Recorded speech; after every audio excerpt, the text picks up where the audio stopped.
সবাইকে আন্তরিকভাবে স্বাগত। যে যেখান থেকে আমার এই ভিডিও দেখছেন সবার জন্য অনেক অনেক শ্রদ্ধা, সম্মান এবং শুভকামনা। বাংলাদেশে বর্তমান সময়ে যে 1971-এর স্বাধীনতা বিরোধীদের দাপট বেড়েছে বাংলাদেশে এই মুহূর্তে, এই অন্তর্বর্তীকালীন সরকারের আমলে, সেটা কিন্তু আর বলার অপেক্ষা রাখে না। এখন কার্যক্ষেত্রে বারবার প্রমাণিত হচ্ছে।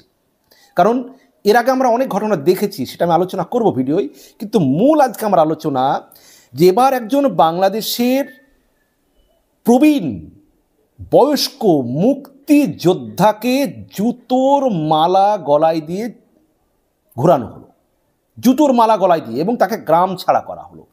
একজন মুক্তিযোদ্ধাকে, বাংলাদেশের মুক্তিযোদ্ধা, যিনি বাংলাদেশকে স্বাধীন করার জন্য নিজের জীবন বাজি রেখেছিলেন, মুক্তিযুদ্ধ করেছিলেন, সেরকম একজন ব্যক্তিকে, যারা স্বাধীনতা চায়নি বাংলাদেশের, যারা রাজাকার, যারা বাংলাদেশের 30 লক্ষ মানুষের জীবন গিয়েছে, 2 লক্ষ বাংলাদেশের মা বোনেদের ইজ্জত গিয়েছে যে মুক্তিযুদ্ধের সময়, অথচ সেই বাংলাদেশের যারা স্বাধীনতা চায়নি, সেই রাজাকার, তারা আজকে দাপট দেখাচ্ছে বাংলাদেশে। তাহলে এই সরকার কাদের সরকার? এই সরকার বাংলাদেশের বর্তমানে মুক্তিযুদ্ধের চেতনার বিরোধী সরকার, 1971-এর স্বাধীনতার বিরোধী সরকার, যারা বাংলাদেশ চায়নি, পাকিস্তানপন্থী, তাদের সরকার। নাহলে আজকে স্বাধীন বাংলাদেশে একজন মুক্তিযোদ্ধা, বয়স্ক মুক্তিযোদ্ধা, বীর মুক্তিযোদ্ধা, তাকে কেন জুতোর মালা গলায় দেওয়ানোর পরেও সেই ব্যক্তিদের বিরুদ্ধে দৃষ্টান্তমূলক শাস্তি হবে না যদি বাংলাদেশ স্বাধীন থাকত? বাংলাদেশ স্বাধীন হয়নি। 1971 সালে যে বাংলাদেশ স্বাধীন হয়েছিল, 2024 সালে এসে বাংলাদেশের সেই মুক্তিযুদ্ধের চেতনার যে স্বাধীনতা, সেই স্বাধীনতা আজকে অন্ধকারে ঢেকে গিয়েছে। 1971-এর যে মুক্তিযোদ্ধা, তাদের সম্মান আজকে ধুলোয় মিশে যাচ্ছে। মুক্তিযোদ্ধাদের মার খেতে হচ্ছে, মুক্তিযোদ্ধাদের গলায় জুতোর মালা পরানো হচ্ছে। কোথায় ঘটেছে এই ঘটনা?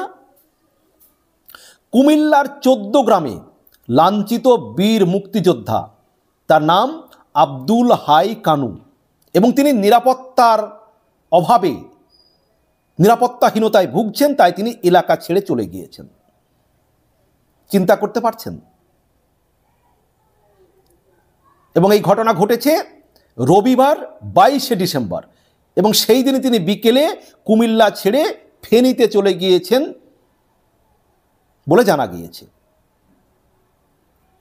এবং পরবর্তীকালে তার সঙ্গে যখন সংবাদ মাধ্যম যোগাযোগ করেছে, তখন তিনি জানিয়েছেন, মানে ফোনে যোগাযোগ করেছে পরবর্তীতে, তো জানিয়েছেন যে ফেনীতে তার ছেলের সঙ্গে তিনি আছেন, তার ছেলের কাছে চলে গিয়েছেন। তাকে হয়তো মারধর করা হয়েছে, সেখানে গিয়ে তিনি চিকিৎসা নিয়েছেন। পুলিশ ও প্রশাসন নিরাপত্তা নিশ্চিত করতে চাইলেও 14 গ্রামের বাড়িতে ফিরে আসবেন না বলে জানিয়েছেন। কুমিল্লার 14 গ্রামে তিনি ফিরে আসবেন না, তিনি বর্তমানে ছেলের কাছে ফেনীতে অবস্থান করছেন, তার ছেলের কাছে। আজকে চিন্তা করুন তো, আজকে এই যে পরিস্থিতি,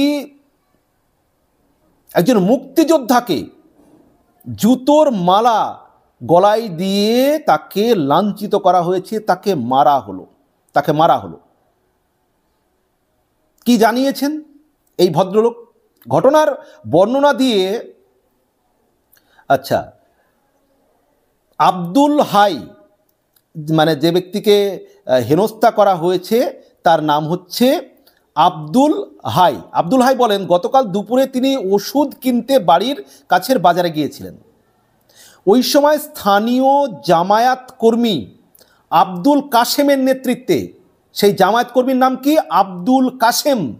জামাত, যারা 1971 সালের যে স্বাধীনতা চেয়েছিল না, জামাতে ইসলামী, যারা পাকিস্তানের সঙ্গে থাকতে চেয়েছিল, এই জামাতে ইসলামী, তাদের তো রাগ হবেই মুক্তিযোদ্ধাদের উপরে।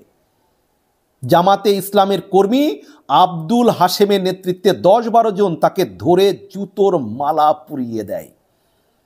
এই ঘটনা দেখার পরে, এই দৃশ্য দেখার পরে সোশ্যাল মিডিয়ায় যারা মুক্তিযোদ্ধা, তারা কি করে শান্ত আছেন, তারা কি করে চুপ করে আছেন? যে একজন বয়স্ক মুক্তিযোদ্ধা তাকে জুতোর মালাগুড়ি পরিয়ে ঘোরাচ্ছে জামাত ইসলাম, যে জামাত ইসলাম বাংলাদেশের স্বাধীনতা চায়নি। মুক্তিযুদ্ধের চেতনায় যারা বিরোধী, মুক্তিযুদ্ধের চেতনায় যারা বিশ্বাসী নয়, এই জামাত ইসলামী, জামাত ইসলামের কর্মী আব্দুল হাশেমের নেতৃত্বে 10-12 জন তাকে ধরে জুতোর মালা পরিয়ে দেয়, সেই সঙ্গে তাকে দ্রুত এলাকা ছেড়ে চলে যাওয়ার নির্দেশ দেয়।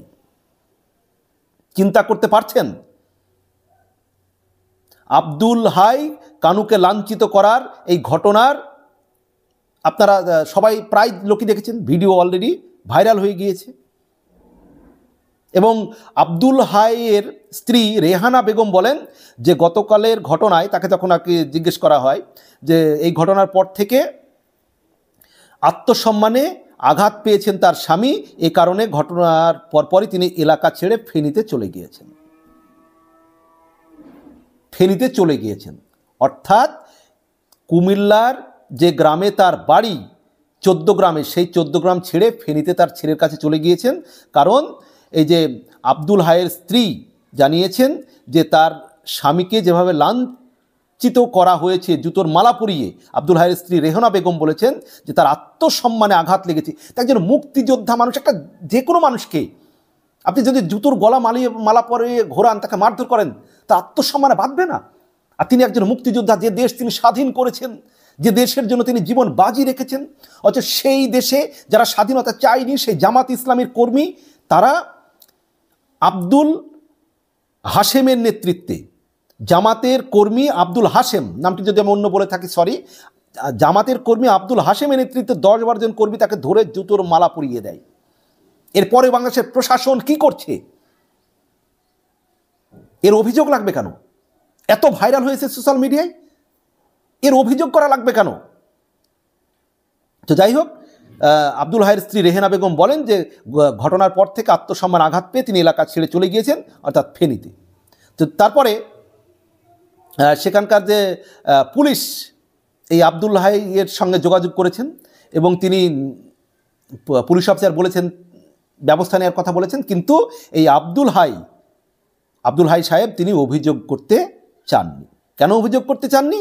তিনি এবার ভয় পাচ্ছেন। মানে এ বিষয়ে 14 গ্রাম থানার ভারপ্রাপ্ত কর্মকর্তা ওসি এটিএম আখতারুজ্জামান গণমাধ্যমকে বলেছেন, ভিডিওটি দেখে আমি ওই মুক্তিযোদ্ধার সঙ্গে 2 বার কথা বলেছি, তিনি কোনো অভিযোগ করতে রাজি হচ্ছেন না। কেন অভিযোগ করতে রাজি হচ্ছেন না? ইউনূস সাহেব, ডক্টর ইউনূস সাহেব, আসিফ নজরুল সাহেব, একজন মানুষকে জুতোর মালা গলায় পরিয়ে ঘোরানো হলো মুক্তিযোদ্ধাকে, অথচ সেই ব্যক্তি অভিযোগ করতে চাইছে না। বুঝতে পারছেন বাংলাদেশের কি পরিস্থিতি? আইন শৃঙ্খলা নিরাপত্তার লজ্জা করে না ডক্টর ইউনূস সাহেব, আসিফ নজরুল সাহেব, লজ্জা করেন আপনার এই ঘটনার পরেও তিনি অভিযোগ করতে ভয় পাচ্ছেন? কি বলছেন তিনি? যে ভিডিওটি দেখার পর আমি বীর মুক্তিযোদ্ধার সঙ্গে 2 বার কথা বলেছি, তিনি কোনো অভিযোগ করতে রাজি হচ্ছেন না। বলেছেন অভিযোগ করলে আমি এলাকায় থাকতে পারবো না, আপনাকেও ঝামেলায় ফেলতে চাই না। অর্থাৎ আমি অভিযোগ করলে ওছি আপনিও ঝামেলায় পড়বেন এবং আমিও আর এলাকায় থাকতে পারবো না। চিন্তা করুন। তবে ওসি বলেছেন এই ঘটনায় জড়িতদের ব্যক্তিদের নাম ঠিকানা সংগ্রহ করার চেষ্টা করছি। ডক্টর ইউনূস সাহেব, আসিফ নজরুল সাহেব, আইন উপদেষ্টা, এই আপনার আইন বাংলাদেশে, এই আপনার এই স্বরাষ্ট্র উপদেষ্টা সাহেব কি করছেন আপনি? মানুষ নিরাপত্তার অভাবে মামলা দায়ের করতে পারছে না, তাকে জুতোর গলা মালায় পরে হচ্ছে একজন মুক্তিযোদ্ধা। আপনারা যে মুক্তিযুদ্ধের চেতনার বিরোধী সরকার যারা আছেন, আপনারা যে 71-এর পরাজিত শক্তি যেই সরকার, আপনারা যে পাকিস্তানের চেতনায় বিশ্বাসী এই সরকার, সেটা আর বলার অপেক্ষা রাখে না। বাংলাদেশের উপদেষ্টা, সমন্বয়ক, আপনারা মুক্তিযুদ্ধের চেতনার বিশ্বাসী নন, মুক্তিযুদ্ধের চেতনার বিশ্বাসী নন, আপনারা মুক্তিযুদ্ধের বিরোধী, যার জন্য আপনার বঙ্গবন্ধুর সমস্ত স্মৃতি মুছে ফেলতে চাইছেন। বঙ্গবন্ধুর ঐতিহাসিক যে 7ই মার্চের ভাষণ আপনারা বাতিল করতে চাইছেন। বঙ্গবন্ধু ধানমন্ডির 32 নম্বর বাড়ি আপনারা ভেঙে জ্বালিয়ে পুড়িয়ে দিতে চাইছেন। বঙ্গবন্ধুর স্মৃতি মুছে ফেলতে চাইছেন। বঙ্গবন্ধুকে অসম্মান করছেন, মুক্তিযোদ্ধাদের অসম্মান করছেন, কারণ আপনারা পাকিস্তানপন্থী মানসিকতার, আপনারা মুক্তিযুদ্ধের চেতনার বিরোধী, আপনারা 1971-এর স্বাধীনতার বিরোধী। আপনারা বর্তমান যে সরকার চলছে, যার জন্য আজকে মুক্তিযোদ্ধারা এইভাবে অপমানিত হচ্ছে, লাঞ্ছিত হচ্ছে। এরপরেও বাংলাদেশের যারা মুক্তিযুদ্ধের চেতনায় বিশ্বাস করেন আপনারা চুপ করে থাকবেন? আপনারা বিশ্বাস করবেন এই ডক্টর ইউনূস, এই আসিফ নজরুল, যারা জামাতের সমর্থন নিয়ে বাংলাদেশটাকে চালাচ্ছে, তারা বাংলাদেশের উন্নয়ন করবে? আপনারা বিশ্বাস করেন এটা? বাকি আপনারা কে কি মনে করেন জানাবেন। আর বাংলাদেশ যদি পাকিস্তানের সঙ্গে বন্ধুত্ব করতে চায়, করতেই পারে, সেটা করতেই পারে তাদের পরিস্থিতিতে। কিন্তু একবার কি ভেবে দেখেছেন যে পাকিস্তান আপনাদের কি করেছে? 30 লক্ষ মানুষের প্রাণ নিয়েছে, 2 লক্ষ মানুষের সম্মান নষ্ট করেছে পাকিস্তান আর্মি। অথচ সেই পাকিস্তানের সঙ্গে এখন আপনাদের খুব সুসম্পর্ক, পাকিস্তানের ব্যাপারে খুব আপনাদের দরদ ভালোবাসা, তাই না? অথচ যে ভারত আপনাদেরকে বন্ধুত্বের মর্যাদা দেয় সবসময়, 1971 সালের মুক্তিযুদ্ধের সহযোগিতা করেছিল, সেই ভারত আপনাদের এখন খুব শত্রু হয়ে গিয়েছে এই সরকারের। তার তো হবেই, কারণ তারা তো পাকিস্তানপন্থী, তারা তো বাংলাদেশের মুক্তিযোদ্ধাদের অসম্মান করবে, মুক্তিযোদ্ধার সঙ্গে যারা যুক্ত তাদের অমর্যাদা করবে, মুক্তিযুদ্ধের চেতনায় যারা বিশ্বাসী তাদের এরা আইনের আওতায় আনবে, তাদেরকে শাস্তি দেবে। মুক্তিযুদ্ধে সাহায্য করেছিল বলে ভারত এদের শত্রু হবে, এটাই তো হবে। আপনারা কি মনে করেন জানাবেন কমেন্ট বক্সে। বিনীত অনুরোধ রইল, ভালো থাকবেন, সুস্থ থাকবেন এবং আমার মুকুল স্যার ইউটিউব চ্যানেলটি সাবস্ক্রাইব করে পাশে থাকবেন। স্যার, ম্যাডাম, বোন, বন্ধু সবার কাছে বিনীত অনুরোধ।